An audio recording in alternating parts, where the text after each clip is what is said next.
walking with it.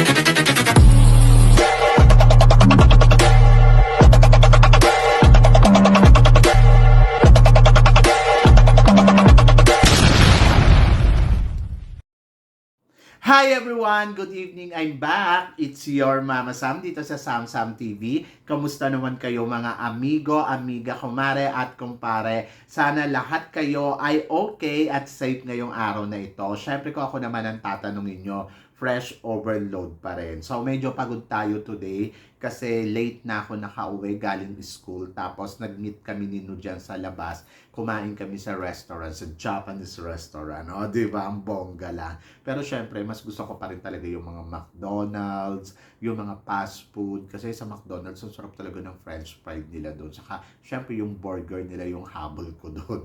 Alam niyo naman ako mukhang burger. Ewan ko ba, basta nasa-satisfied talaga ako, basta McDonald's. O, di ba? Anyway, so, marami tayong chika today about Michelle D. So, si Michelle D, ando doon pa rin siya sa Mexico ngayon. Nag-tour sila kanina na nakakaloka. Ano ba naman yung tour nila? So, habang nakasakay sila doon sa parang, yung bus na up and down. So, kitang-kita naman ninyo, Diyos ko, yung halos kasing tangkad na nila yung mga puno na parang mahagip talaga yung ulo nila kung hindi sila careful, di ba? Sobrang taas nun. Tapos parang ang pangit nung daan nila. Parang medyo, dangerous yung dating, di ba? At eto nga, so naglabas din ng pahayag kahapon ang Miss Universe Philippines kasi nga nakita natin doon sa social media na parang pinaalis si Michelle D doon sa interview nila. So, syempre maraming nag-isip na, nako, ano kaya ang nangyari? Baka inapi na naman to si Michelle D ni Kun An. Kasi laging ganun yung mga naglalabasan na chika yesterday, inapi daw si Michelle D ni Kun An. So kung ako naman ang tatanungin ninyo, wala namang pang-aapi na ganap. Bago naman niya aapihin si Michelle D, dinumanda siya ni Michelle D ng bonggang-bongga. Alam nyo ba guys, na kayang bilhin ni Michelle D yung Miss Universe, o di ba? So yun, so walang ganon. So ang pahayag ng Miss Universe Philippines ay ayun nga, ipinold out nga nila si Michelle D kasi nga masama nga yung pakiramdam at pinagpahinga muna saglit sa loob ng hotel. Ayun, di ba yung sinabi ko yesterday? Pero kasi may mga naglalabasan na kung ano-ano mga ginagawang mga kwento. Sana naman, pag nagkwento kasi, dapat yung totoo lang. Pinull out nila si Michelle D kasi uminom muna ng tubig. Ayun yung una ko sinabi, di ba? Parang kumuha ng water. Tapos ayun nga, bumalik ng hotel kasi nga pagod talaga si Michelle D. Diyos ko naman, sa haba ba naman ng pageant at grabe yun nangyari. Buti nga si Antonio, hindi talaga bumibigay yung katawan kasi kung tutuusin, din yan, maaaring bumigay din yung katawan ni Antonia, di ba? So, yun. So, ayun yung dahilan kung bakit nawala dun si Michelle D kahapon sa eksena nila kasi nga masama yung pakiramdam, umakyat muna ng hotel, tapos inassist, o di ba? At saka nandoon naman pala yung mga ibang organization na katulad ni Mama J, kasama ni Michelle D, tapos yung si Antonia may kasama din siyang chaperon mula sa Thailand. Pero yung national director nila hindi na sumama dito, umuwi na. So si na lang, si Mama J lang yung kasama ni Michelle D. So syempre kung ano man yung mga pag-uusapan behind, alam yan lahat ng Miss Universe Philippines. So ayun yung sinasabi ko yesterday, di ba?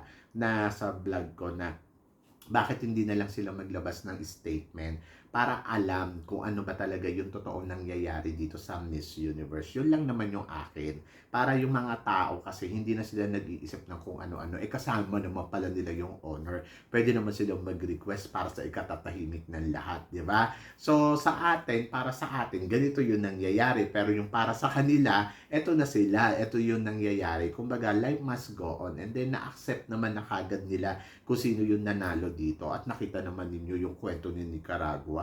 Nakakalungkot din palang mga pinagdaanan nito. So kung iisipin mo, talagang time will come kay Nicaragua na dumating na yung momento na swerte niya. So ayun nga, to become a Miss Universe. So yun yan. So nakakaloka lang. So ako para sa akin, ang complaint ko lang naman kasi talaga dito, dapat si Michelle D, hindi lang top 10 yung narating yan, dapat hanggang top 5 kasi nga sa ganda ng performance niya dun sa evening gown. So, doon naloka ako. Kaya lang kasi syempre, try to understand din yung mga hurado kasi alam mo yun, may mga bias na hurado talaga dyan na ayaw nila ipasa si Philippines. Kaya ganun yung nangyari. So, yon. Pero ito ang nakakaloka. Siyempre, ginulantang tayo ng pagbati ng China Bank dito kay Miss Universe Philippines na si Michelle D. Siyempre, naloka tayong lahat. Ikaw ba naman i-congratulate ka ng may-ari ng China Bank? Paano naman kasi hindi siya i-congratulate? Apo pala to si Michelle D na may-ari ng China Bank, di ba? So, ang tatay pala niya ay anak ng may-ari ng China Bank. So, nakakaloka. So, by the way, so sinabi nila na sobrang proud daw sila sa narating ni Michelle D at ang importante daw ay syempre ginawa daw niya yung lahat ng kanyang makakaya. So, syempre yung mga tao naman biglang nag-isip na kaya naman palang bilhin ni Michelle D yung Miss Universe. Guys, hindi naman ganun kadali yun. Hindi naman si Michelle D yung may-ari. Ang may-ari ay yung lolo niya. So, ang anak muna maipamamana yung bago maipamana kay Michelle D. By the way, so kung tutuusin, yes, kung gusto talaga ni Michelle D na, ay nako, kunin ko to Miss Universe, bibilhin ko to.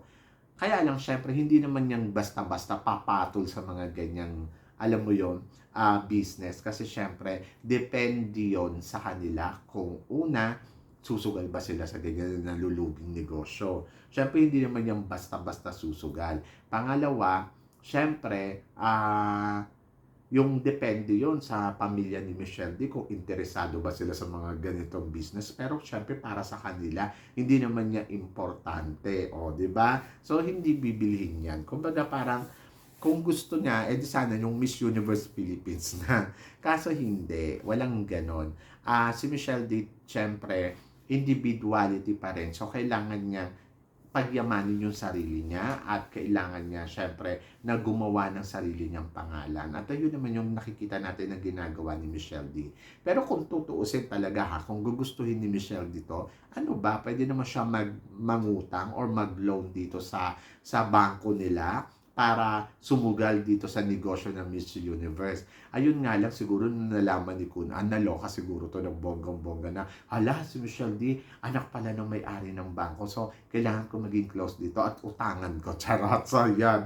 Anyway, hindi ganun yun. Walang ganun. Kumbaga, parang, alam mo yun, talagang nakikita naman natin sa galawan ni Michelle D, hindi siya basta-basta talaga nagsasalita, sa limitado talaga yung mga kilos niya. Kasi naman syempre, may pinoprotektahan naman pala silang isang malaking angkan. At kaya naman pala ganyan ka-expensive si Michelle D, paano naman kasi, expensive din naman pala talaga yung pamilya, di ba? So, yun. So, totoo naman, kung gusto talaga ni Michelle D bilhin yung Miss Universe, kaya niya sa sobrang dami nila ng pera, di ba? Nakita nyo, trillion. Oh.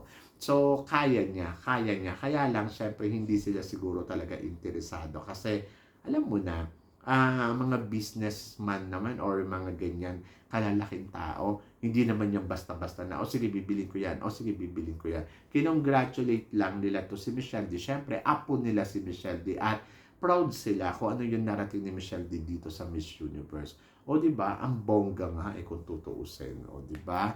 Kaya panalo talaga si Michelle D. Kumbaga parang hindi naman niya kailangan yan kung tutuusin. Pero andiyan tayo at nakikipagsapalaran para sa corona ng Miss Universe. Kasi ang gusto lang ni Michelle D is may uuwi niya yung corona ng Miss Universe muli sa ating bansa, di ba? Kaya lang since nabigo tayo, ayun, ganun lang yung nangyari. Siguro nga tong mga yung mga judges, nung nalaman nila, hala, apo pala to ng may-ari ng ng China Bank. Siguro, nawindang siguro yung mga judges na ganun kalaking tao pala si Michelle D at hindi to basta-basta.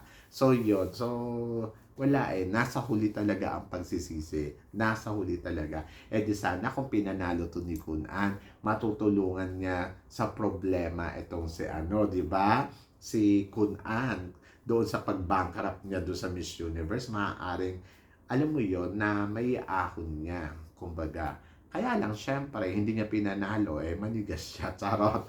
So, gumawa sila ng pera. Ay, nako, nakakaloka. Pero kung tutusin, kung iisipin mo si Kun An, talagang kapit to kuto Lalo na dito sa Mexico ngayon, nakita naman ninyo yung Mexico, di ba? Parang interesado dito sa Miss Universe. Siyempre, negosyante yan at negosyante din to si Kun An. Pero, alam mo yon, ang problema kasi ngayon ni Kun An is bankrupt yung kanyang negosyo. Kaya, parang, alam mo yung easy lang to paglaruan ng mga negosyante ngayon. At kakapit na si Kun An sa lahat ng negosyante. Umangat lang uli siya sa buhay. Pero, syempre, delikado siya dyan. 50-50 siya dyan. Kung ako sa kanya talaga, pinanalo niya na lang si Michelle D, malaki naman pala tong isda si Michelle D, eh di malaki ang maitutulong nito sa kanyang company, di ba? Eh di sana kung pinanalo niya si Michelle D, eh di solve yung problema niya. Kaso hindi. So, ngayon, kailangan niya talagang gumapang. So, may isa pa daw na lalaking interesado dito sa Miss Universe. Abangan natin to kung mabibili niya ang Miss Universe. O, di ba? So, good luck talaga kay Kun An sa mga eksena niya talaga. So, malaman natin kung hanggang kailan tatagal kay Kun An ang Miss Universe. So, yan. At si Michelle D naman, parang nakita ko na hindi naman niya pala kailangan itong Miss Universe. Kumbaga, marami pang opportunity na darating kay Michelle D. Hindi lang talaga ang pagiging isang title holder sa ganitong klaseng pageant. Kung iisipin mo si Michelle D, malayo na yung narating neto, na experience na maging Miss World Philippines, na experience na maging Miss Universe Philippines ng 2 beses, first runner-up at title holder. And then, nakarating siya sa Miss Universe at naging top 10 finalist siya dito sa Miss Universe. Malaking achievement na to para sa kanya. So, para sa akin, bongga ka talaga, Michelle D. You are the best. O, diba? So, yan. So, kayo guys, ano guys ang masasabi nyo dito sa mga pinag-uusapan natin ngayon? So, please comment below para at least malaman ko naman kung ano naman ang chika mo dito sa mga tinatalakay natin. So, yun guys. Guys, maraming salamat. Syempre, sa inyong lahat sa walang sawang suporta na binibigay ninyo dito sa channel ko. At sa mga hindi pa po nakaka-subscribe dyan, please don't forget to click like and subscribe my channel. At i-click nyo na rin po yung notification bell para lagi kayong updated. Syempre, sa aking mga chika, sabi ng ganon, always keep smiling and always think positive. Walang imposible guys sa itaas. Manalig lang tayo sa kanya. Kaya guys, hanggang dito na lang. Hanggang sa muli nating chikahan! See you tomorrow. Thank you, guys.